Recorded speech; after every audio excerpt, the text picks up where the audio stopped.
Hola, ¿qué tal? Bienvenidos a un nuevo programa de Giro a la Izquierda. No se pierdan el programa de hoy porque en instantes nada más estaremos aquí en el piso analizando los 6 meses del gobierno de Macri con legisladores de aquí de Córdoba, Laura Vilches del PTS en el Frente de Izquierda, Zoër El Zucaría de la bancada del PRO y Martín Fresneda del Frente para la Victoria. Pero para comenzar este programa vamos a estar analizando el hecho que sin duda conmovía al mundo entero en esta semana. Estamos hablando de la masacre perpetrada en Orlando, allí en Estados Unidos. Una masacre que vuelve a poner sobre el tapete la cuestión de la homofobia y la cuestión también de la libre venta de armas que hay en ese país. Para justamente conversar y analizar esto estamos en comunicación telefónica con Celeste Murillo. Ella es del staff de La Izquierda Diario y viene siguiendo muy permanentemente y escribiendo muy interesantes notas sobre toda la elección norteamericana. Recordemos que en Estados Unidos estamos en época de internas electorales. ¿Nos escuchás, Celeste? Sí, ¿qué tal? ¿Cómo estás? Hola, ¿qué tal? ¿Cómo te va? Bueno, decíamos recién un poco los tópicos que pone sobre la mesa este atentado, el mayor atentado perpetrado en un tiroteo allí en Estados Unidos, donde murieron 50 personas en este boliche gay. Contanos un poco qué análisis haces vos de las causas de este atentado, que bueno, no es el primero en la historia de Estados Unidos, ni tampoco es el primero cometido contra la comunidad LGTBI. Exacto. Me parece que hay después ya varios días donde se analizaron varios problemas y están sobre el tapete varios debates. Creo que los dos más importantes son, por un lado, la vigencia de la homofobia que se mostró en este ataque de la forma más trágica y más extrema, pero que lo que deja entrever realmente es que en Estados Unidos, más allá de la imagen que exporta, entre comillas, la homofobia es una realidad cotidiana que tiene voceros oficiales a través de leyes. Existe una agenda reaccionaria increíble contra los derechos que conquistó la comunidad LGTB a lo largo de varias décadas. Y después, por otro lado, está un debate que se reabre ante cada hecho de violencia, que es el debate sobre el control de armas. Seguramente vieron al presidente Barack Obama salir a hablar a los medios después de reconocer que no se trataba de un hecho de un ataque terrorista relacionado con el Estado Islámico, que fue la primera versión, como suele ser en estos hechos de violencia en Estados Unidos. Una vez aclarado ese problema, volvió nuevamente el debate del control de armas, que es un debate que se plantea de una forma bastante hipócrita, se podría decir, porque en Estados Unidos el mayor portador de armas y el más peligroso es el propio Estado, que de hecho lo ha demostrado en el último año y medio con la brutalidad policial racista, que dejó al desnudo sobre todo la respuesta del movimiento Black Lives Matter, con la juventud negra movilizándose. De hecho, el año pasado, por ejemplo, una de cada 60 muertes de jóvenes negros fue a manos de la brutalidad policial, y ese de hecho es un debate que no se aborda para nada, y simplemente lo que está en juego en discusión hoy es si se imponen más controles sobre la población civil. Claro, es una forma también como desviar el foco del debate, ¿no? Te quería preguntar justamente en relación a la cuestión de la homofobia, ¿cuánto crees vos que incide, por ejemplo, el discurso radicalizadamente antihomofóbico que tiene Trump, por ejemplo, o también otros personajes de la dirección republicana, como por ejemplo Ted Cruz, que han sido férreos opositores, por ejemplo, del matrimonio igualitario? ¿Cuánto te parece a vos que inciden estos discursos tan radicalizados en generar las condiciones de posibilidad para ataques como este? Y sí, bueno, como te decía antes, tanto los candidatos como los gobernadores, un montón de funcionarios, se transforman ellos mismos en voceros oficiales de la discriminación. Es como echar alcohol en medio de un incendio en Estados Unidos. Digo, está por un lado la expresión más extrema, que es Trump, que tiene un discurso ultra radical, pero por ejemplo Ted Cruz, que vos lo mencionabas, que fue presentado como un moderado en la interna republicana antes de que perdiera. Por ejemplo, él estuvo el año pasado participando de una conferencia con un pastor que se llama Swanson, que se hizo famoso por pedir la pena de muerte por homosexualidad, por ejemplo. O ahora mismo en Estados Unidos se votaron en 2 estados, en Carolina del Norte y en Mississippi, leyes que le permiten, por ejemplo, en los negocios, prohibir la entrada a personas de la comunidad LGTB simplemente porque no quieren atenderlos porque son homosexuales, o por ejemplo leyes que obligan a las personas a usar los baños públicos según el sexo de nacimiento, y así un abanico enorme de Sí, leyes. de apartheid, ¿no? Contra los homosexuales. Absoluto, absoluto. E incluso hubo un montón de trabas, y siguen existiendo un montón de trabas, no solo de parte de los republicanos, sino también de algunos demócratas, sobre la discusión que abrió el fallo de la Corte Suprema, que dice que hay que garantizar el derecho de todas las personas y de todas las parejas, incluidas aquellas personas del mismo sexo, a casarse. Yo te decía, o sea, que no solamente se limita a los republicanos, porque aunque tienen discursos más encendidos, Hillary Clinton, por ejemplo, que frente a la masacre de Orlando y la propia primaria demócrata, ahora está apoyando el matrimonio, hace algunos años estaba en contra porque decía que para ella el matrimonio solo era entre un hombre y una mujer. Imagínate que todas esas cosas crean un contexto que lo único que hace es alimentar todos los prejuicios y las ideas reaccionarias que existen en una sociedad que igual está profundamente dividida alrededor de este y otros temas sociales como el racismo.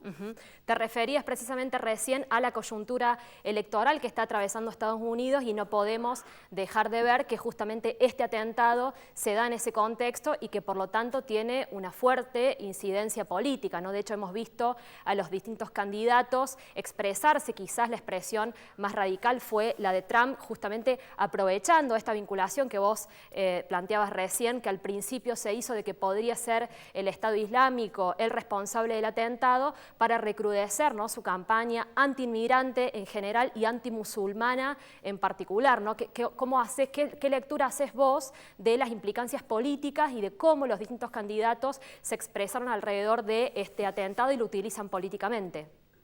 Sí, bueno, aunque todos aprovecharon este hecho trágico para imponer su agenda, por supuesto fue Donald Trump el que lo llevó hasta las últimas consecuencias, incluso se dio el lujo de hacer política en contra de la presidencia de Barack Obama, decir que era un tibio, que se necesita una respuesta dura y que, por ejemplo, estaría dispuesto a impulsar la prohibición del ingreso de cualquier persona musulmana o que provenga de países que atentan contra Estados Unidos o contra Europa, lo cual sería una locura. Pero otro logro, otra cosa que consiguió el propio Donald Trump con esta discusión es que Hillary Clinton, que estaba en un lugar más incómodo, porque por un lado tiene que conformar a un sector más de centro derecha de que ella va a ser una presidenta confiable, pero a la vez todavía tiene que convencer a toda la base electoral de Bernie Sanders, que le dio una competencia muy fuerte en las primarias, de que la tiene que votar, y todo el sector se siente muy incómodo, no apoya para nada las políticas de realistas de Estados Unidos, y de hecho su oposición a la candidatura de Clinton tiene mucho que ver con eso. Pero incluso Hillary Clinton salió a enfilarse atrás de una política de reforzar la seguridad nacional, algo en lo que están de acuerdo Barack Obama, Donald Trump, Hillary Clinton, algunos con discursos de ultraderecha, otros con un discurso más de centro, pero lo que muestra este hecho en pequeño, que seguramente lo vamos a ver a lo largo de la campaña presidencial cuando arranque con todo, es que tanto los demócratas como los republicanos, en asuntos como la seguridad nacional y los intereses de Estados Unidos, muestran que tienen muchos más acuerdos que diferencias. Claro, hay como un consenso ahí establecido, ¿no?, intocable por parte de las distintas alas políticas del régimen norteamericano. Exacto. En los hechos que importan van a estar de acuerdo, como lo demostraron, más allá de los discursos, alrededor de cómo debería responder Estados Unidos. Bueno, Celeste, te agradecemos muchísimo por este interesante análisis. Muchas gracias a ustedes. Hasta luego. Veamos ahora, entonces, justamente relacionado con esto, estuvimos haciéndole una entrevista a Daniel Tortosa, él es director de cine. Hace poco, el 29 de mayo, se estaba estrenando el documental Los Maricones, ¿no? Un documental que justamente narra la represión sufrida por el colectivo LGTBI desde la década del 70 hasta la actualidad. Le estuvimos preguntando justamente en relación a este documental y también su opinión sobre este atentado. Y Los Maricones surge, es un proceso largo, digamos. Vos fijate que yo hago un documental en el año 2001 ya de denuncia sobre una travesti que había sido molida a golpes en una comisaría. Pero bueno, y ya ahí quedó las ganas, quedaron las dudas, pasaron un montón de cosas. Una clave fue que a mí me llaman en el año 2009 para hacer ser parte de la organización de la Marcha del Orgullo. Y en esa primera reunión conozco uno de los chicos que había, que estaba hablando, que me dice que era del mito urbano de la detención de los homosexuales, ¿viste? Y yo ahí me quedé pensando y dije, bueno, está bien, eso tiene 20 años, no tiene por qué saber, pero también es una responsabilidad de nuestra parte, de la generación que sí que vivimos todas esas detenciones, hacerlas visibles. Y bueno, y ahí, por un lado, fui al Archivo Provincial de la Memoria, que ya funcionaba como tal. Bueno, les dije que yo había estado detenido ahí por orientación sexual, en realidad, no por militancia en algún partido político u organización. Bueno, mi generación fue la que, al aparecer el SIDA, además, donde entonces ya, viste, fue como entraron todos en pánico con los homosexuales. Bueno, nosotros nos empezamos a organizar, si se quiere, proto-organizaciones, que entramos a luchar y a decir, che, bueno, paren la mano porque si no nos van a matar a todos, tenemos derechos, somos personas. Y después fue citar a compañeros y compañeras que estuvieron detenidos ahí en la ex-D2 y decirles, bueno, de que nos íbamos a juntar para hacer una película. El tema sobre el que se iba a hablar era la situación de mayor violencia y de mayor discriminación vivida por parte de la policía. Movilizó una cosa bastante profunda. Yo lo relacioné con una idea budista que dice que se transforma el veneno en medicina, o sea, los sufrimientos que hemos pasado, cómo poder transformarlos a otra cosa, y yo creo que fue algo así. Pero bueno, la práctica, digamos, de la humillación, de la detención, de que te hago desnudar, de que te pego, de que te maltrato, de que te digo puto de mierda, gorda de mierda, puta de mierda, toda esa cosa sigue estando en la práctica de la institución, digamos. Eso es lo que hay que modificar. Por eso que yo lo pensé para que sirva para educación, digamos. Los maricones yo lo pongo en el debate y visibilizo algo que ¿cuántos años hace que venimos hablando de estos temas y nadie los habla? Yo creo que por algo fue eso el éxito que hubo de público, porque fueron 500 personas a ver el estreno y quedó gente afuera. O sea que hay un interés genuino en conocer, porque hay que cambiar, digamos, hay un interés en cambiar, en madurar como sociedad. Sí, lo que pasó en Orlando, bueno, en algún momento tenía que pasar. Ya había habido atentados en boliches gay en Londres, en México, en varios lados, lo que pasa que no con este nivel, digamos, de mediatización y de show que hacen los norteamericanos, pero sí, un loco mataputos, digamos, como se viene, literalmente, ¿no? Salió a matar putos.